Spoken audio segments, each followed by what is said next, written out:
En fait, je crois que pour la première fois de ma vie, j'ai un épuisement de travail à cause de l'IA.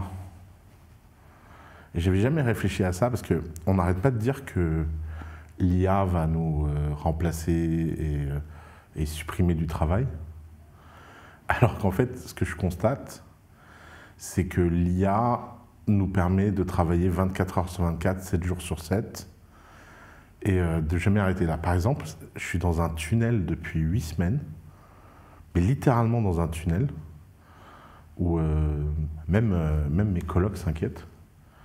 C'est que je fais des journées de, je sais pas, je démarre à 9-10 heures, et je bosse non-stop jusqu'à 4 heures du mat, 4-5 heures.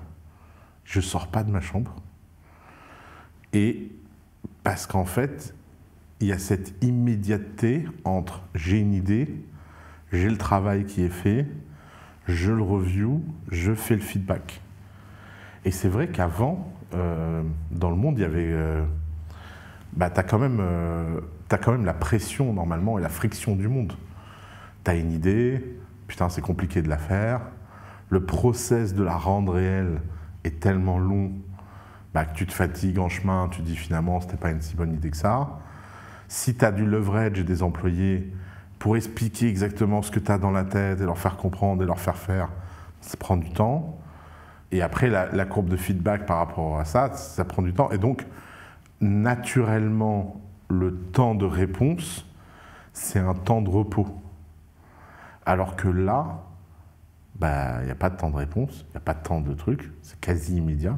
Bon, effectivement, on réapprend un peu la patience à attendre qu'une mi-journée génère une image pendant 20 secondes. Ok, bon. On est vachement frustré d'ailleurs, on dit putain, ça fait 20 secondes, qu'est-ce qui lui arrive? Mais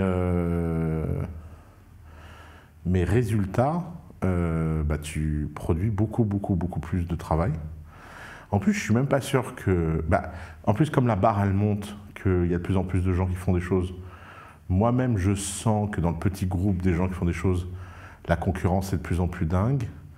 Et il va y avoir une nouvelle forme de scale, qui est les scales sous forme d'agents. Par exemple, ce que j'ai appris dans les 8 dernières semaines, c'est qu'est-ce qui se passe quand tu as des IA qui travaillent pour toi alors que tu dors. Et elles produisent en fait du contenu qui fait que quand tu es réveillé, tu as des choses à faire, tu as du feedback à donner, tu as du goût à exercer, etc. Et donc j'essaye un peu de reprendre le contrôle de mon temps avec des agents. Et ces agents sont vraiment pour moi une méga source de scale, quoi. Les agents autonomes permettent en fait carrément de remplacer des employés. Par exemple, j'ai un agent qui cherche des informations sur les gens que je rencontre. Et donc ça me fait une sorte de Pokédex rempli en permanence. Et quand il y a des nouvelles informations sur la personne, elle update le Pokédex et elle me donne des informations à gérer. J'ai un agent qui répond à ma boîte email. J'ai un agent, j'ai plein d'agents en fait. Il y a un agent qui développe des idées en fonction des newsletters qu'elle lit sur l'actualité business. Et donc en fait tout ça c'est comme avoir une super team. Et donc on est dans une année de structuration, on est dans une année où setup ces agents IA peut vraiment faire la différence. Mais en tout cas, elles ne produisent pas moins de travail, elles produisent plus de travail. Donc il y a un véritable sujet de gestion du burn-out. Et il y a un véritable sujet de gestion de comment on fait pour mettre en place ces agents, développer ces agents, etc., quoi. En tout cas, cette idée que tout le monde a, que les IA vont faire du travail pour nous et que ça va nous rendre insignifiants, pas importants, je pense que c'est pas vrai, mais je pense que les qualités nécessaires pour utiliser les IA, c'est réduire son ego, avoir bon goût, être capable de prendre des décisions rapides et fortes, et ne pas se laisser submerger par la quantité de choix. Et donc pour quelqu'un comme moi qui m'est déjà faire plein de choses, c'est très dur, il va falloir que je me discipline, et il va falloir que j'apprenne à gérer ce FOMO fois 1000 que l'IA produit.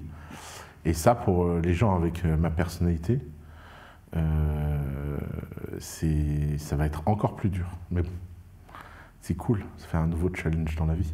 Attends, alors c'est vrai que je fais une conférence sur les agents IA, mais en plus, figure-toi que cette conférence a été créée par un agent IA. C'est-à-dire qu'en fait, j'ai voulu essayer un nouvel outil qui s'appelle Manus, et je voulais voir jusqu'où il pouvait pousser le truc. Et il a créé la page de vente dans le système de ticketing. Il a écrit le post LinkedIn, il a posté le post LinkedIn. T'imagines? Et le copyright est vachement bien, d'ailleurs. J'étais moi-même étonné de la qualité du copyright. D'ailleurs, c'est assez marrant ce truc de... Il y a des gens qui aiment bien venir dire « Ouais, IA. » Et alors par exemple, mon Twitter en ce moment est géré par une IA. Oui, donc c'est vrai. Conférence sur les agents IA. Lien dans la description.